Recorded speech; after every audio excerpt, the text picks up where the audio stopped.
Everybody in? Does anyone want to get out?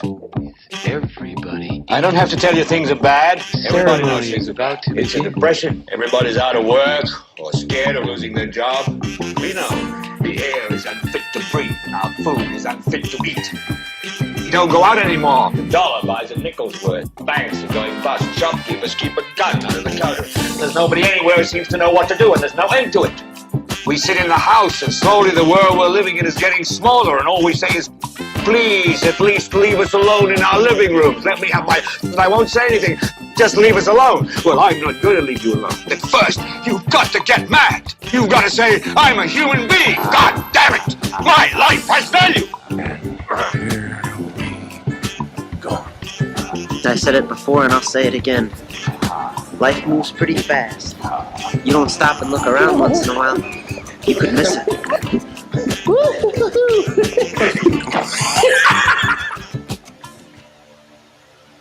Good evening. Maayong gabi sa imong mga tanan. Today is Wednesday, September 21st, 9:32.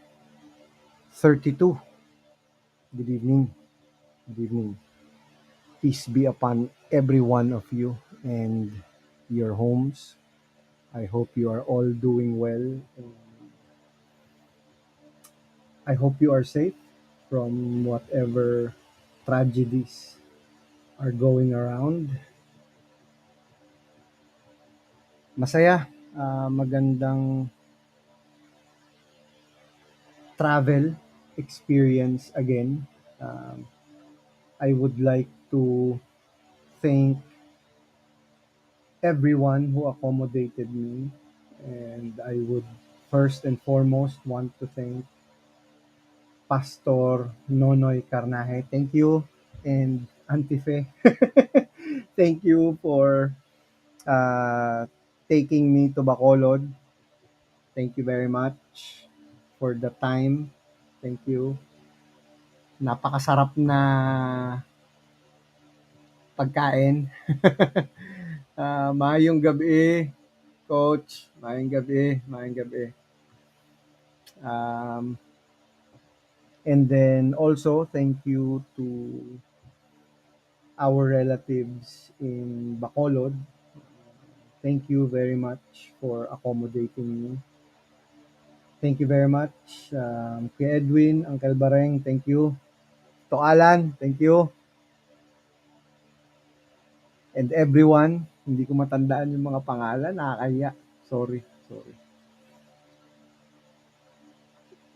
I attended the funeral and interment of our grandmother. She was the one who basically reared my mom from her childhood. She served and stepped in as one of her parents. Like it's also one of the wonderful stories that came about. Sometimes we're living similar lives, and we just fail to see these things happen.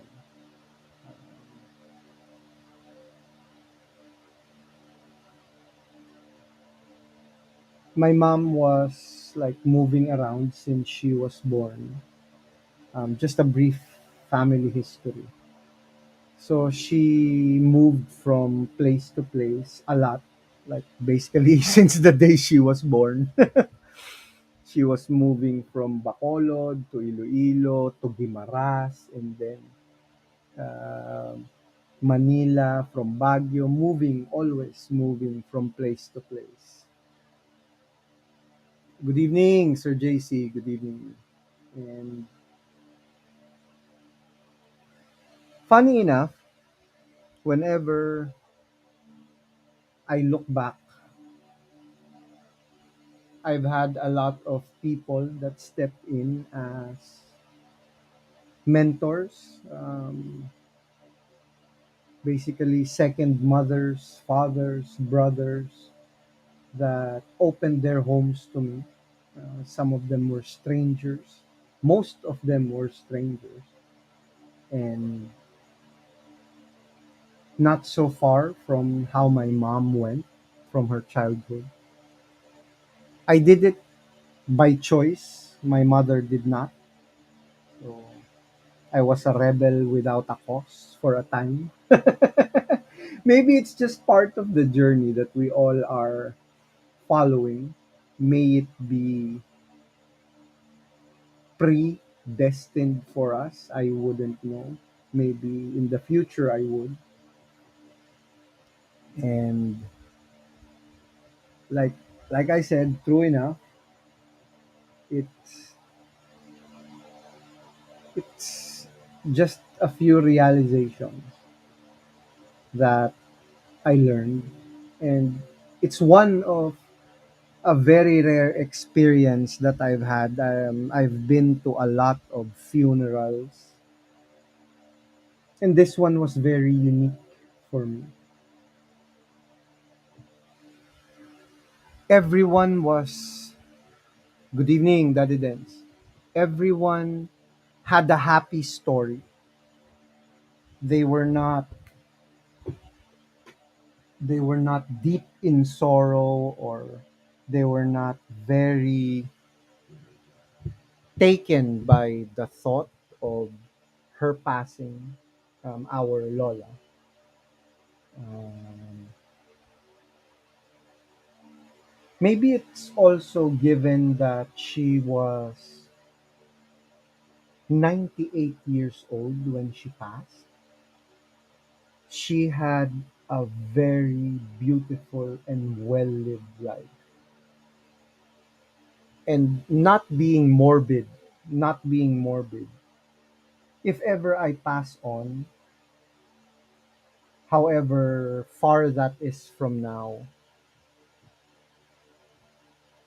I could I could only dream. Yes, I was able to attend the burial. I'll post a few pictures later. I'm just editing them. Um, I'm sorry, I lost my trail of thought. If there's anything I can dream of, it's something similar.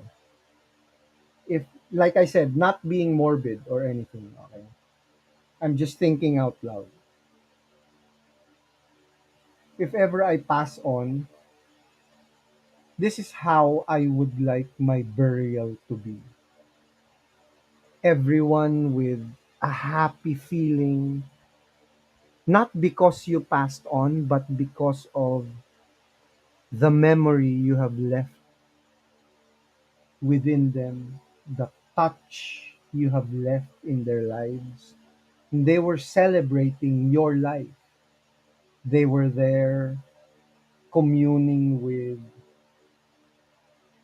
the stories about you, your life, how you have affected them throughout their lifetime. You were that motivator for them. You were that guiding light in their moments of darkness. She she served as a parent as well to a lot of our relatives. She took a lot under her wing. She made sure that they had proper education. She helped them to grow, not only in age but in life, in wisdom. And what more can you ask for in life? I mean, maybe that's the reason why she was given such a wonderful gift of 98 years. She served so much purpose in her life. She was given a wonderful opportunity to touch a lot of lives. Maybe beyond the relatives, because we were able to arrive just the day before she was buried. So maybe there were more visitors that I was not able to meet and hear their stories. And like I said, not being morbid, I think that's how funerals should be. It should be it should be something as a celebration of a person's life. It should be an opportunity to share the stories. It should be an opportunity to commune with that lasting memory you have of a person who have passed. So there, I just wanted to share that. And as the title goes, it's going to be poetry night once again. Um, I'll borrow a few passages from The Prince, The Little Prince. The Little Prince. We'll borrow The Little Prince. Good evening, Sir Jay. Jay Katigbak. Please like and subscribe to Sir Jay Katigbak. This is from The Little Prince, Anton de Saint-Exupéry. I'm sorry if I butchered it, but here we go. All right. My friends, like myself, have been skirting this danger for a long time without ever knowing it, and so it is for them that I have worked so hard over this drawing. The lesson which I pass on by this means is worth all the trouble it has cost me. Perhaps you will ask me, why are there no other drawings in this book as magnificent and as impressive as this drawing of the boy? The reply is simple.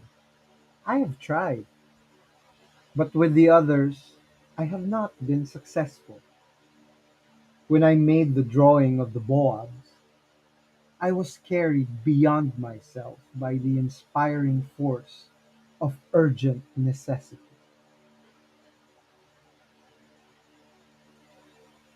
I I started this with a thought of celebration of someone's life. And this just relates to this specific passage. There are certain things that we will be good at. We will have certain skills. We will have certain talents, or let's say gifts. Let us not be blinded by the failures of our missed opportunities or failures in all of our trials. Maybe it's just not the one you're good at. So we have to be patient and willing to push on, to move forward with everything that we have to do. Because there is that one masterpiece that we can create, we can share to the world. Whatever that is, I wouldn't know. Maybe it's going to take the inspiring force of urgent necessity. Hopefully, we will have that one success. Hopefully, there is that one thing that we will be good at and an opportunity that will unfold before you whenever you try. And of course, I think with all the stories of success, there are those who tried. There are those who were willing, more than willing, to sacrifice, to give, to push beyond the pain, to push beyond the hardship, to push beyond everything, and just gave their all. Under what circumstances, I wouldn't know. But it all boils down to one thing: fortitude, character, and the will, the unbending will to succeed. And it also requires our diligence, our consistency.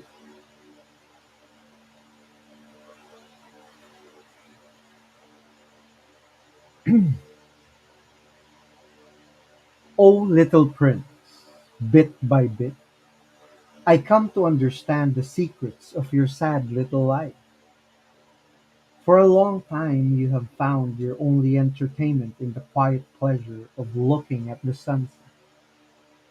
I learned a new detail on the morning of the fourth day when you said to me, I am very fond of sunsets. Come, let us go look at sunset now. But we must wait, I said. Wait, wait for what? I said. For the sunset. We must wait until it is time. At first you seemed to be very much surprised, and then you laughed at yourself. You said to me, I am always thinking that I am at home. Just so everybody knows that when it is noon in the United States, the sun is setting over France. If you could fly to France in 1 minute, you could go straight into the sunset right from noon. Unfortunately, France is too far away for that. But you, on your tiny planet, my little prince, all you need to do is move your chair a few steps. You can see the day end and the twilight falling whenever you are. One day you said to me, I saw the sunset 44 times.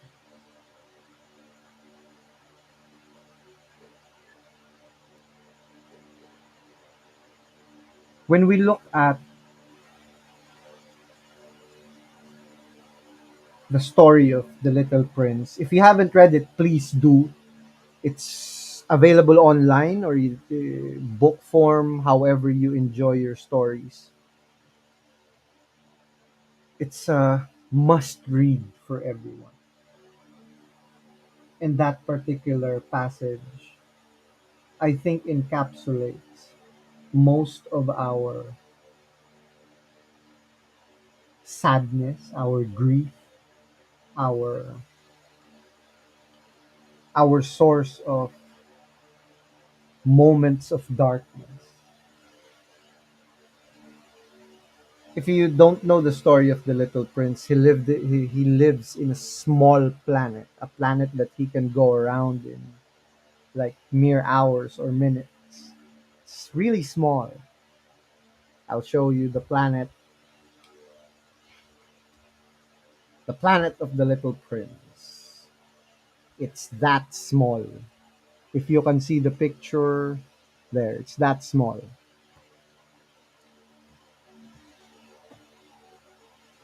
So when we create our world, our planet, this is how big it is. There, that's his planet. Our planet is us, technically. This is just how I understand the story. I'm not saying it's exactly how I'm saying it. If you create your world so small, you will continuously only follow with the little things that create your sadness, create your negativity, or create whatever overpowers you in each and every day. It just so happens it was the sunset for the little prince. He revolved not on the rising of the sun, it was more on the setting of the day, the end of each and every day. Not that there's something wrong with enjoying the sunset, but with that analogy with his sadness, it's simply because he was tuned in to that particular perspective or that particular beauty of sadness, the sunsets of his life, of his planet, of his world. There are other beautiful things that we can look at, like the glorious sunset or the glorious sunrise rather than the sunset.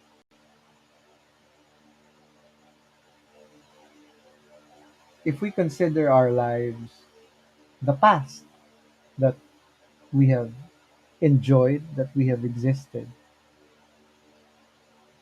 there are those little things when we are alone that we need to really look at. What overpowers you whenever you are alone? What conversations do you have with yourself in your moments of lonesomeness, being alone? Being alone is the salt of life. That's just for me, okay? That's just for me. Being alone gives you an opportunity to listen, to commune with yourself, to speak your words to yourself, to communicate to yourself. Are you happy? Are you lonely? What are the things that bothers you? What are the things that you would like to know, to understand? That's one of the few reasons why I enjoy solitary walks, enjoying solitary meals, riding a bike alone, climbing the mountains alone. Because these are the times that I would always talk to myself, converse with myself. How are we doing? Let's not forget that the little things that we have to do with ourselves. Consider yourself as a friend. It's not the enemy. Give yourself that opportunity to communicate. Why are you always angry? Why are you always so lonely? Why do you feel alone? Why do you need these people around you? Why? We have to ask why.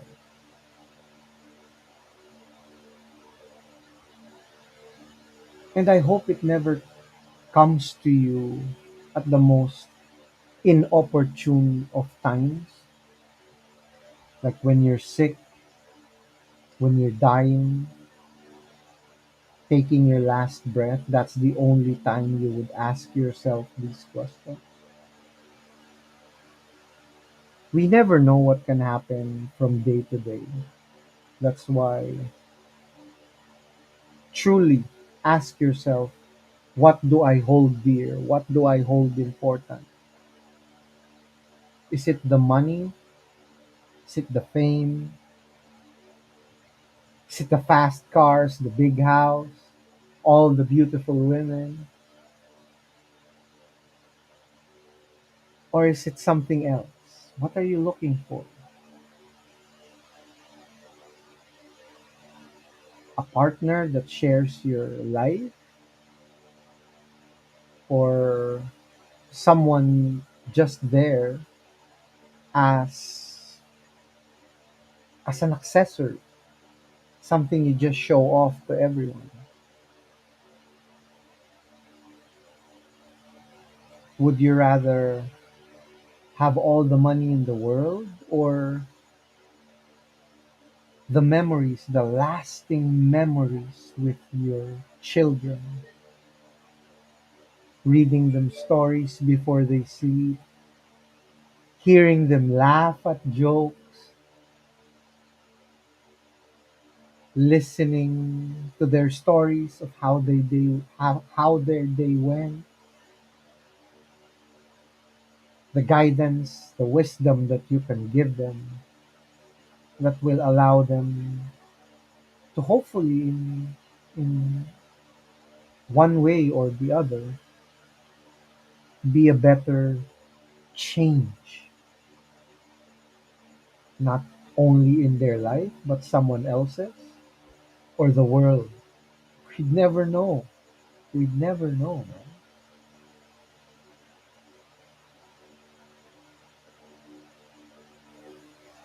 With that, I think is the sunrises, the smiles that we have to yearn for. Something authentic, something real, something tangible when you say beauty, when you say an awe inspiring sight, the innocent smile of your children, the smile of your loving wife. There are going to be a lot of missed opportunities that we may have in life. I hope that would not be one of them.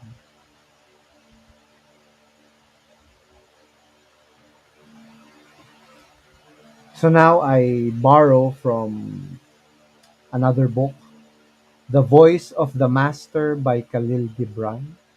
I always take from from the prophet, so here's another. This is Al Mustafa speaking to the people of Opolis. Um, this is Al Mustafa speaking of the master's words. He speaks of life. Life is an island in an ocean of loneliness. An island whose rocks are hopes, whose trees are dreams, whose flowers are solitude, and whose brooks are thirst. Your life, my fellow men, is an island separated from all other islands and regions. No matter how many are the ships that leave your shores for other climes, no matter how many are the fleets that touch your coast, you remain a solitary island, suffering the pangs of loneliness and yearning for happiness. You are unknown to your fellow men and far removed from their sympathy and understanding. My brother, I have seen you sitting on your hillock of gold, rejoicing over your riches, proud of your treasures, and secure in your belief that each handful of gold you have amassed is an invisible link that joins other men's desires and thoughts with yours. I have seen you in my mind's eye as a great conqueror leading your troops, intent on the destruction of your enemy's strongholds. But when I looked again, I saw naught but a solitary heart pinning behind your coffers of gold, a thirsty bird in a golden cage with its water tray empty.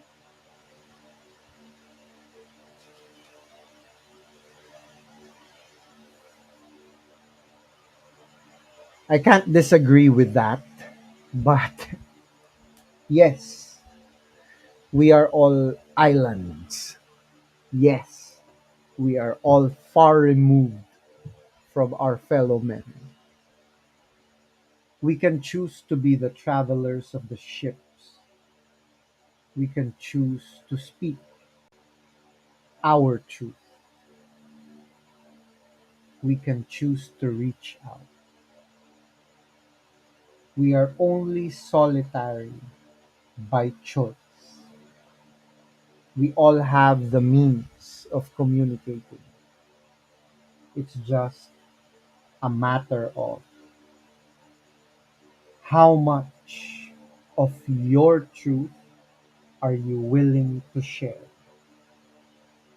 Are you going to be editing your story to fit the narrative you want to push out? How the world will perceive you based on your own choosing. Like I always say, there is a good thing and a bad thing to everything. The good thing of controlling your own narrative is you can let people believe the truth that you want them to see, only what you tell them. The bad thing about it is the whole truth, the unedited truth, will always come out. Your weaknesses, your strengths, your failings, everything. Anyone and everyone will know in the end.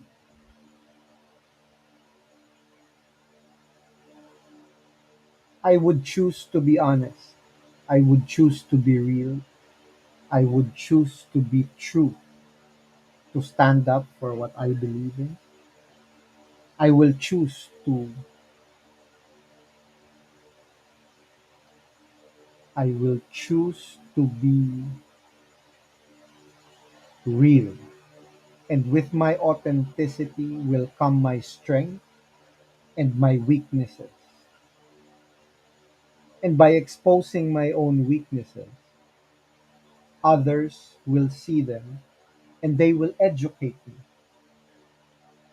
They will tell me this is your weakness and I can make it my strength. If you always portray an image, if you always try to present yourself something you're not, in the end, your mask will fall off. You can only act as if for a certain amount of time. Pretending takes an enormous amount of effort than being real. It's a lot easier to be real.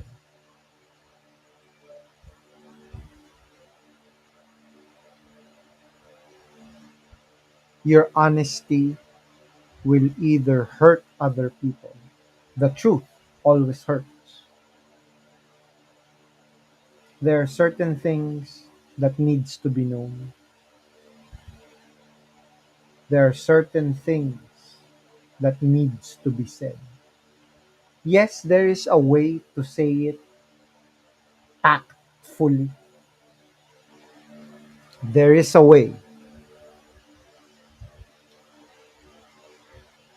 But if it's the truth, then just say it, especially to yourself. If you're not well, if you're needing of a voice in the darkness to guide you, ask for it. If you are feeling lost, ask for guidance. If you are feeling weak, ask for strength. Have faith, not in others, but have faith in yourself. So there, it's 34 minutes. Thank you very much. That's all I have for tonight. All I can say is, all I can ask of you,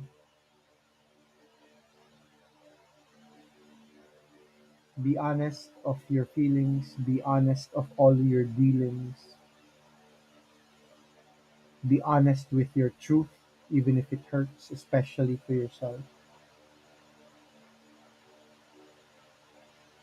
Try to find the path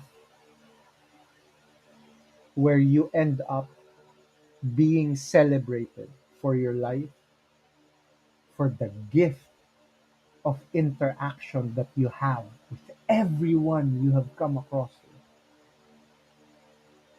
I think that's the only thing I can ask for in my life. I don't know about yours. Not going to tell you what to do with yours. But in the end, like I said, for when we started, I'm not being morbid. But if I pass, I would like the same funeral as my Lola, where everyone was celebrating her life, the good that she brought in their life. People coming from afar just to see you one last time. And maybe, just maybe,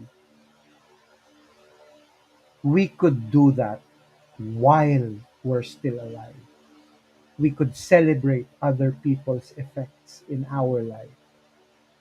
We could reach out to them at any time we have the technology. Thank you, whoever you are in my life. Thank you.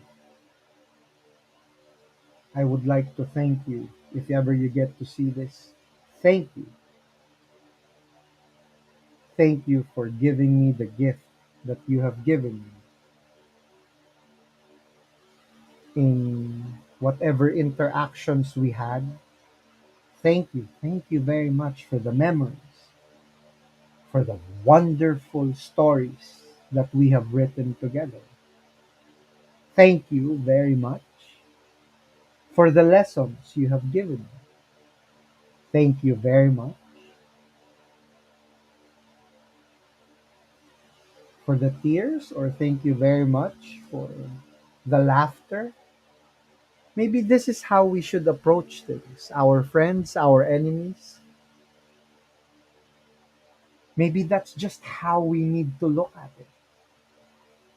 Look at it from a lens of gratitude. Be thankful. Maybe we can change certain things. Our world could get bigger. Our islands of lonesomeness can be smaller. We can get closer to other islands as well. You'll never know, man. You'll never know. So, again, thank you very much for watching. Thank you very much for dropping by. If ever you see this after the live, then all the same, thank you very much. Thank you very much, Daddy Dens.